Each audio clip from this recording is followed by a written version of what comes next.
Look, McKinnon and Makar are great, but do they have their own theme song? I didn't think so. Avs win over the Calgary Flames 3-2 in overtime because Mikko Rantanen is a demigod. Has a breakaway.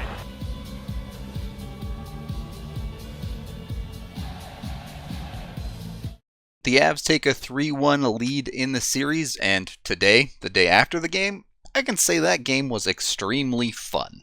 During the game, if you asked me, I probably would have screamed incoherent nonsense at you, but now, yeah, that was fun. This game was weird. It was a bit like a mix of game 1 and 2 combined. The first period was high event, but there wasn't really that much danger aside from a couple of breakaways for the Avs, and of course, once again, Mike Smith is playing fantastically. The chippiness definitely seemed to be toned down a bit after a bunch of people got tossed out of game 3, but it was still there as well, as about 7 minutes in, they got matching minors for Lindholm and Kerfoot. The first period kind of just puttered along, and we saw the Avalanche struggle to penetrate on offense. They were just settling for way too many shots out at the perimeter, and far too many of them weren't even getting through. The good news is 15 of those shots actually managed to get on goal anyway, so even though the Avs weren't taking maybe the best shot selection, they were still controlling the puck significantly. Grubauer also did his part well, facing 13 Calgary shots in the period, but again, aside from 1 or 2, there really wasn't that much danger in the period. Both teams trade a failed power play at the end of the first period, and it's 0-0 after 1. And this felt like typical Avalanche play all year long. You play a good first period, but you don't get that many quality chances, and the ones you do, you get stoned on by the goalie. And like clockwork, when the Avs don't score in the first period, you see the frustration set in a little bit, and most of the time, they fall behind in the second. This one was no different, as 3 minutes in, Eric Johnson gets caught for a high sticking penalty, and the bad penalties continue to be the thing that's keeping this series close. This is another one that you can't really blame the Avs PK too much for. The Avs lose the face-off here back to the points, and Giordano and Lindholm play a bit of pitch and catch up there. Giordano does a good job to walk across the blue line and get everyone in his shot lane, so leaving plenty of room for Lindholm here. Nemeth does react well to get into that shot lane and actually blocks part of this puck. That's the problem. It bounces off of Nemeth. There's no way Grubauer can track that. It bounces off of Grubauer and just slips in behind him. And the Avs trail by 1. Not a big surprise. Again, power play goals happen. I'm not too upset with the PK there. Obviously, a face-off win would have been nice, but you just cannot keep putting yourself in the situation to give up those goals. You cannot take those penalties. A couple minutes later, the Avs had the chance to correct course with a power play of their own, and the less said about that power play, the better. Not only did the Avs not do anything with it, it gave all momentum to Calgary. The Flames completely controlled the middle section of the second period. The Avs were basically just weathering the storm, and credit to Grubauer and the defense here, they did weather it. At the time, you're obviously not very happy with the way the Avs were playing, but if they give up a goal or two there, this game is probably over. They did not, and as we get into the last third of the period, the Avs suddenly start clicking it back together, pressing and controlling the game offensively once again. This team, of course, doesn't have the greatest relationship with the hockey gods at times, so they have to scrap and claw for every little bit they can get, and that means hitting a post in the second period. Their late second period push was absolutely dominant. They ended up outshooting the Flames 17-12 in the period despite getting owned for a lot of it, and yet they do not put one past Smith. So it's 1-0 and been an uneven and a bit of an unlucky game for the Avs through 2, but they're still in it. They come out with the same intensity in the third, and this is why I would be afraid of the Avalanche in these playoffs. All season long, we saw severe inconsistency within games. From period to period, the Avs weren't able to bring the intensity the same. So far in the playoffs, they've done a pretty good job of being consistent in that category. But sometimes it takes a little bit more than intensity. Sometimes you need skill, and sometimes you need a lot of luck, too. and the Avs just aren't getting it to go, and then about 6 minutes in, the Flames get another one. This goal, unfortunately, has a lot more mistakes by the Avs than the first one. The Flames work this puck back to the point. You can see the Avs are fairly deep in their zone with all 5 skaters, and as the puck comes up, you have both McKinnon and Andrighetto high as the forwards. The problem is, neither one seems to know which one is supposed to be the aggressor challenging the puck, so neither of them really do. This gives plenty of time and space for Valimaki and Tkachuk to play pitch and catch up there. This sets up Valimaki with a decent shooting lane in on Grubauer. This is fine. Grubauer is going to make the initial save, but this is Derek Ryan in the middle here, and he really shouldn't be a threat. You have 3 Avs surrounding him. There is zero way he should get this rebound. And yet, Grubauer does give up a pretty bad rebound, so that's a little bit on him, but at the same time, Barry especially, who is essentially covering no one in near the crease now, just gets absolutely burned by Ryan, can't get to this rebound, and it ends up behind Grub.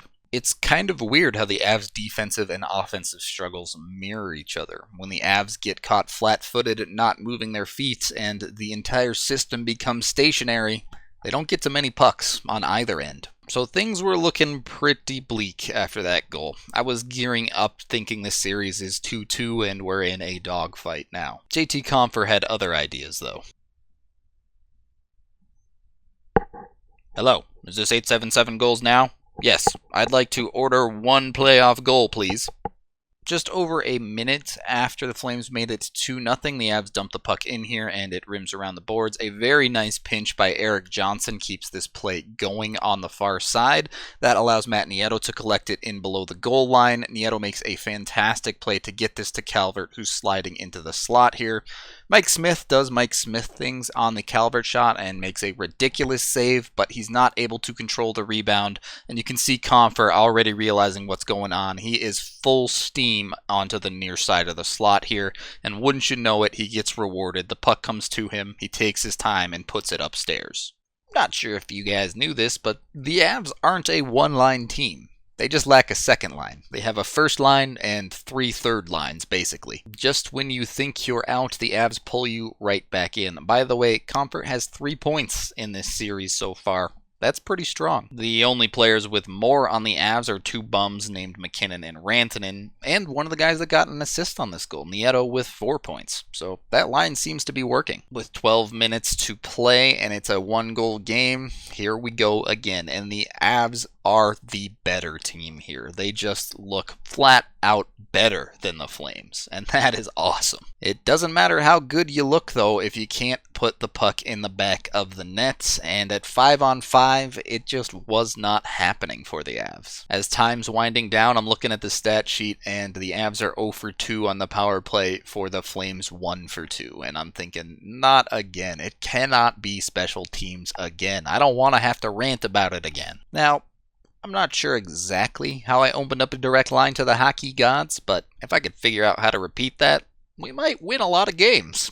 At 3:21 left in the game, the Flames trip Gabe Landeskog, and they call the penalty. This is all you can ask for as the Avs. You've been dominating the entire period, and here is your opportunity to get it tied. Now, I know Rantanen has been known to say a little prayer on the bench occasionally, and I can't 100% confirm what happened on the bench before this power play, but I imagine it looked something like this. And this is to go even further beyond.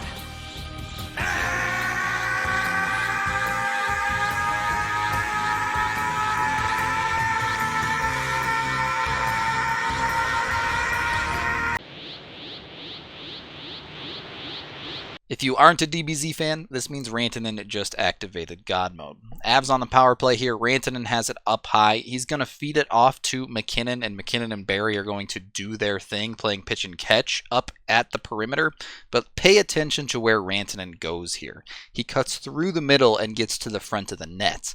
This is a bit of a change-up for the Avs. They don't have all 5 players stuck on the perimeter. You also have Colin Wilson cutting through the middle as well. So while McKinnon and Barry are playing catch here, there is traffic moving in front. There are other things going on in the center of the ice. As McKinnon collects this puck, he gets his head up. He sees Rantanen has his stick out nicely, waiting for a little pass from McKinnon, who you know is going to get that through. Rantanen has this thing angled perfectly, and up into the net it goes. Tie game. I only yelled a lot at roughly 11 o'clock at night on a Wednesday because of this goal, so thank you, Rantanen. You're the reason I'm sleeping on the couch. Totally worth it, though. Definitely. I would do it again. 10 seconds after this goal, Calgary throws the puck over the glass in their own zone, and the Avs get another power play. Being able to end this game in regulation would just be ridiculous, but no. You only get one call to the hockey gods. This time, the Avs hit their second post of the game. 6 posts in 4 playoff games? That's ridiculous. So with as many posts as they have goals, this game heads into overtime. And this one was tense for both sides. Calgary has multiple flurries directly in front of Grubauer where how the puck stayed out, I can't even fathom. And yet, it did. And part of that is because Grubauer isn't just a DBZ fan, he's a Dragon Ball Super fan and went full Ultra Instinct. Here's a puck right there, sliding towards Grubauer. Should be pretty straightforward. Grubauer just has to jump on this one, but it skips on him, bounces off and away from his glove right to Backlund. This game is over here, I'm thinking. It's 2-2. It was a game of inches. The Avs hit a couple of posts, and that's the difference. Backlund takes a second to control this puck, pick his spot, and go to shoot this. Grubauer sticks his pad out. No, this isn't going to work. There is a whole lot of net to shoot at here as Backlund goes to release. Oh, what's this? Grubauer is lifting his pad off of the ice. He continues to lift it. All right, look at that. Look at that right there. About this much distance from the bottom of that, from the top of that pad. From the bottom, that much distance. That puck is going in the net if Grubauer does not lift his pad there. What? Look, I don't expect Grubauer to make saves like that very often, or any goalie ever in the history of ever to make saves like that, ever. But I gotta hand it to him. He has been magnificent. When we made the trade for him, I was not convinced at all that he could be a starter, and his 2 months through December and January certainly didn't help that. But it turned out those 2 months were just his Super Saiyan training with 500-pound weights around both of his ankles, and now he is crushing it. All of a sudden, the Avs have a solid starter in their stable for the next 2 years on top of this playoff run. So that ridiculous save happened, and then JT Compher a bit later gets the puck and is swooping into the Flames zone. He beats Smith clean, cutting across the net, but then he misses a wide open net. Just couldn't quite stop his momentum, missed the post by inches, and it sails wide. There was about as much air left in my apartment as there is at the top of Mount Everest at that point. And it would get thinner, too, because a bit later, Ian Cole would throw the puck over the glass. And yeah, Ian Cole played a good game. I think he's been fairly solid in this series, but the dude just has an uncanny ability for taking penalties at terrible, terrible times. And the roller coaster bottoms out once again. It's been a wild ride of a game, but you know what? The Avs straight up manned up on this PK. They played fantastically and really didn't even give Calgary a quality opportunity. Once the PK was done, not to be outdone by Grubauer, Super Saiyan Mikko steps up. Avs have the puck in the D zone. Barry does not do a great job with his breakout pass, but Landeskog does. He fights, battles, and wins this puck in the neutral zone to keep this play going, then gains the blue line before handing off to Soderberg on the far side. Over here on the near side, you have Super Saiyan Mikko Rantanen. 6'4" in all. It's pretty amazing his ability to just totally disappear from what the defense are looking at. He cuts back in, finds a nice little soft spot right here. Soderberg, tongue out and all, knows he's over there, slides the pass across. Mikko, you know he's one-timing this. And, well, Mikko Rantanen, Mikko Rantanen. Mikko Rantanen, Mikko Rantanen. Mikko Rantanen, Mikko Rantanen. Mikko Rantanen, Mikko Rantanen.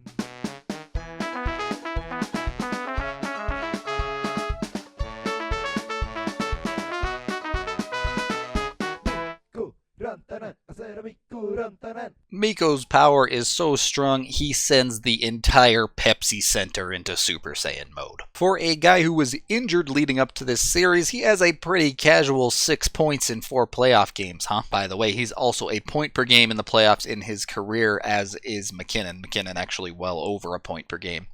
The last time we had 2 of those, well, yeah, that was Forsberg and Sakic. Hockey's just amazing. I don't know what else to call it. This is the best. The moments of horror, the nerves, all of it. It makes it that much sweeter when the Avs actually pull it off. That is the end of this Cardiac Kids playoff game, a video review. Thank you for watching. As always, an extra special thank you to all of my contributors on both PayPal and Patreon. All of you guys are amazingly awesome. If you want to join the names you see up here on screen, consider throwing me a couple of bucks at the links down in the description. I'm Rudo3, and Mikko is my favorite player. Avalanche time, come on, grab your friends. We're going to the playoffs again with Nate the dog and Gabe the big. The fun isn't over yet, it is Avalanche time.